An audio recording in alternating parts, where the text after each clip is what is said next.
At the height of momentum, champions don't disappear. They defend belts, dictate timelines, and keep divisions moving. That's why the sudden absence of Ilia Topuria didn't just surprise fans, it unsettled the entire UFC landscape. One moment, he was positioned as a long-term centerpiece of a division. The next, his scheduled fight was gone, an interim title was announced, and the word indefinite entered the conversation. In modern MMA, that word is dangerous. It invites speculation, rumors, and narratives that move faster than facts. What makes this situation different is not the pause itself, but the reason behind it. When Topuria finally spoke publicly, he didn't hint at injuries or negotiations. He described something far heavier: threats, attempted extortion, and the risk of false domestic abuse allegations being used as leverage. His statement was not emotional or dramatic. It was precise, legal, and restrained.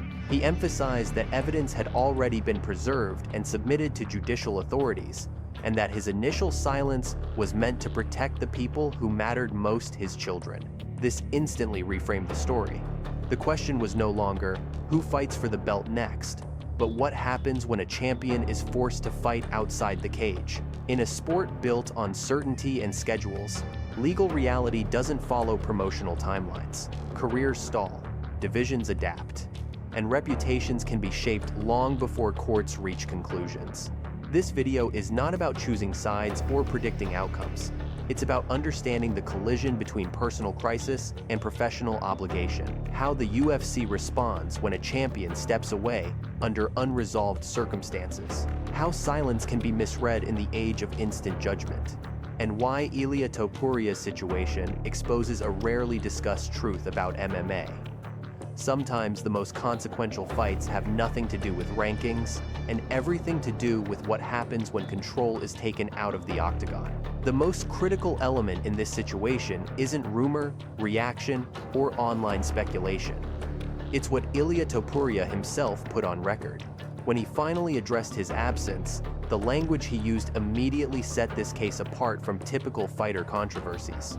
There were no vague references to personal matters, no emotional outbursts, no attempts to sway public opinion. Instead, Topuria described a specific and serious claim: threats to spread false allegations of domestic abuse unless financial demands were met. That framing alone shifts the conversation from gossip to legal territory. Equally important is how he supported that claim. Topuria stated clearly that the allegations were entirely unfounded, and that the truth, in his words, is not a matter of opinion, but a matter of evidence. He went on to list what that evidence includes: audio recordings, written communications, witness statements, and video material. More crucially, he confirmed that this material has already been submitted to judicial authorities as part of legal action involving attempted extortion, falsification of evidence, and related threats. This is not the language of someone preparing a media defense. It is the language of someone already inside a legal process. Another detail that carries significant weight is his explanation for staying silent initially. Topuria stated that his first instinct was to protect his children, not his career or his public image. In high-profile cases across sports, legal experts often advise silence early on to avoid inflaming situations that may later affect family matters, custody, or long-term reputational harm. In that context, his delay in speaking publicly aligns with strategy rather than avoidance. Just as telling is what Topuria refused to do. He did not accuse the UFC of mistreatment. He did not attack the media. He did not ask fans to take his side. Instead, he expressed confidence in the judicial process and explicitly asked for privacy and an end to speculation. That restraint matters. In MMA, where fighters often escalate conflicts publicly to maintain relevance, choosing limitation over exposure suggests long-term thinking. At this stage, no verdict exists. But one thing is already clear: Ilia Topuria did not step away casually. He stepped away because continuing to fight while his personal integrity, family, and reputation were under direct threat would have meant ignoring a battle far more consequential than any title defense. In a promotion known for relentless scheduling and little tolerance for delays, the UFC's response to Ilia Topuria's situation stands out. Instead of forcing a return date or immediately stripping the belt, the organization opted for a quieter, more flexible approach. According to Topuria's own statements to ESPN Deportes, the UFC's leadership, particularly figures like Hunter Campbell, offered understanding and support from the very beginning, without demanding extensive explanations. That level of trust is rare, and it signals how seriously the promotion views the circumstances. Historically, the UFC differentiates between absence caused by injury, contract disputes, and personal or legal crises. Injuries usually lead to interim titles with clear recovery timelines. Contract disputes often end with public standoffs. Legal uncertainty, however, is treated differently. In those cases, premature decisions can carry reputational and legal risks for the organization itself. By allowing Topuria to step away while introducing an interim championship, the UFC preserved the division's activity without making a judgment on unresolved facts. This approach mirrors past precedents. Fighters such as John Jones and Francis Ngannou experienced periods where titles, interim belts, and timelines existed in limbo due to issues that extended beyond the octagon.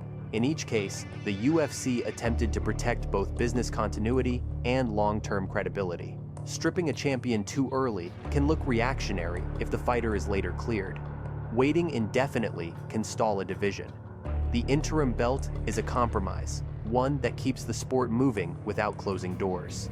There is also a strategic dimension. Ilia Topuria represents significant growth potential in European and Spanish markets, where his profile has been rapidly expanding. From a business standpoint, permanently severing ties before legal clarity would be short-sighted. The UFC's patience suggests confidence that the situation will eventually resolve, even if the timeline remains undefined. What the UFC has not done is equally telling. There has been no public pressure, no accusatory language, and no firm deadline imposed. That restraint indicates that this is not viewed as a disciplinary issue, but as an external crisis intersecting with a professional career.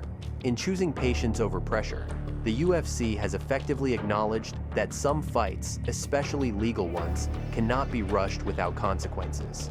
Legal crises operate on a timeline that combat sports simply don't understand. Fights are booked months in advance. Training camps run on 8-week cycles. Rankings move every Saturday night. The legal system moves when evidence is reviewed, procedures are followed, and decisions are made behind closed doors. That mismatch is exactly why situations like Ilia Topuria's are so destabilizing, not just personally, but professionally. Allegations involving extortion and false accusations place fighters in an impossible position. Continue competing, and every appearance becomes a public trial by opinion. Step away, and absence fuels speculation. In many documented cases across professional sports, athletes who chose to fight through it often paid a heavier long-term price, even when later cleared. Reputations are shaped in real time, while legal outcomes arrive much later. Topuria's decision to prioritize legal clarity over competitive momentum reflects an awareness of that risk. What makes this case particularly sensitive is the involvement of children. Family courts, custody considerations, and personal safety concerns create stakes that far outweigh any championship timeline. Legal advisors frequently recommend minimizing public exposure in such circumstances, especially when evidence is already submitted to authorities. Topuria's insistence on limiting public statements aligns with standard legal strategy, not avoidance. Speaking too freely can introduce contradictions, escalate conflict, or be misused in ongoing proceedings. There is also the psychological toll. Fighters are conditioned to solve problems through action, training harder, fighting sooner, proving dominance physically. Legal disputes remove that outlet. Control shifts from the athlete to lawyers, judges, and timelines that cannot be rushed. Many fighters struggle with this loss of agency, which is why some spiral during prolonged legal battles. Stepping away from competition is not just about optics, it's about survival. From an analytical standpoint, this reframes Topuria's absence. It is not a withdrawal from competition, but a defensive maneuver against irreversible damage.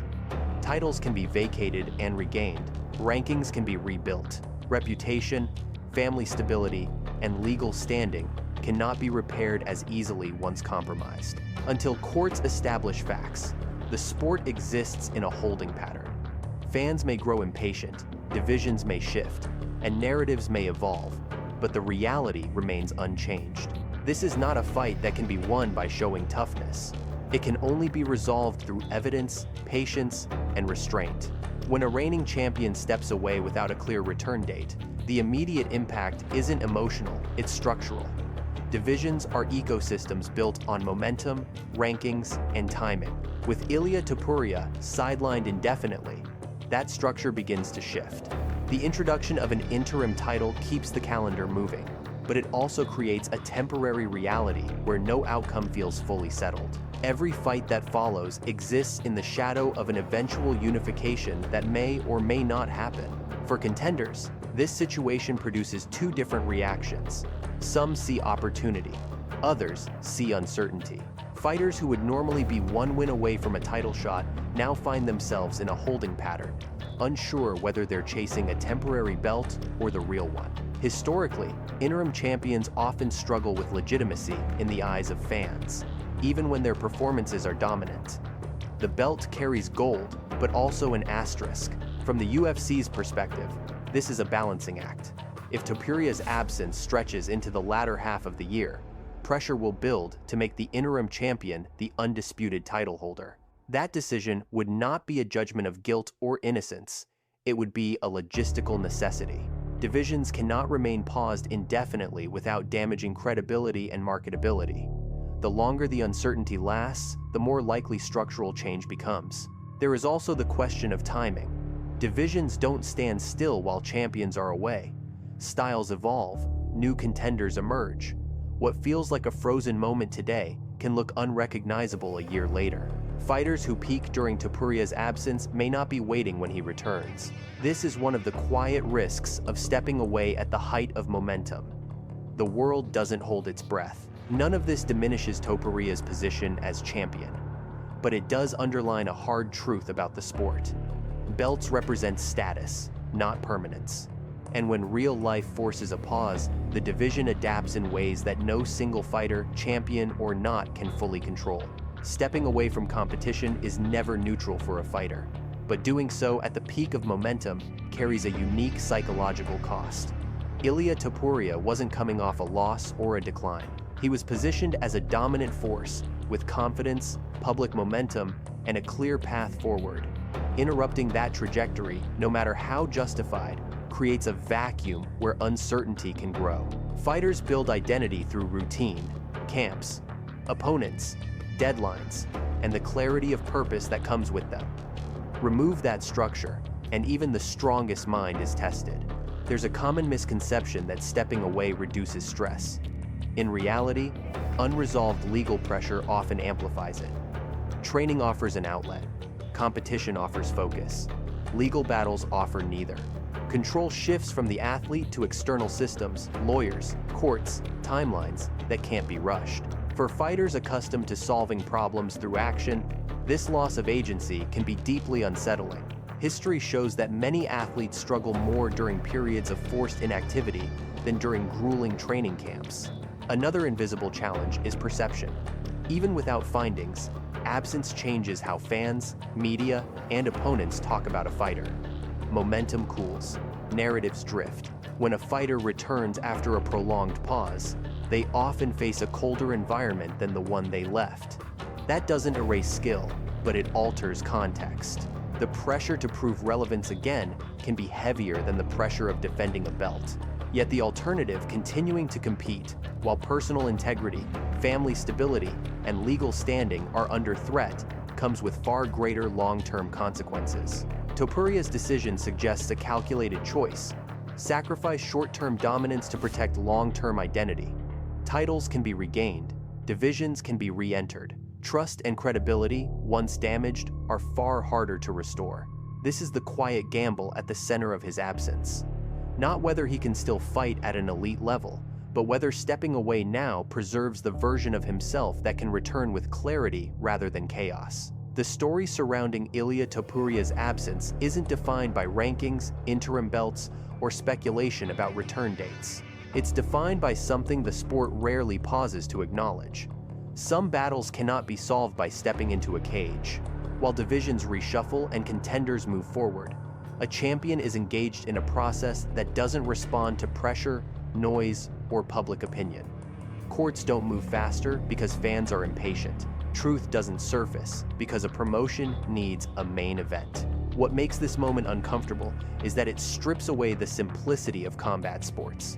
There is no opponent to analyze, no style matchup to break down, no clear winner at the end of 5 rounds. Instead, there is evidence, procedure, and time. Topuria's choice to step away places integrity ahead of immediacy, even though it costs momentum, visibility, and certainty. That decision doesn't guarantee a smooth return, but it does preserve the possibility of one built on clarity rather than controversy. For the UFC, this situation is a reminder that championships exist within real lives, not outside them. For fans, it's a test of patience in a culture accustomed to instant outcomes. And for Ilia Topuria, it's a defining chapter that may ultimately shape his legacy as much as any title defense ever could. Whether he returns months from now or much later, the division will have moved on in some way. But when the facts are finally established, they will speak louder than speculation ever could. Until then, the most honest thing the sport can do is wait. Because this is not a fight that rewards speed. It's one that demands restraint, evidence, and time.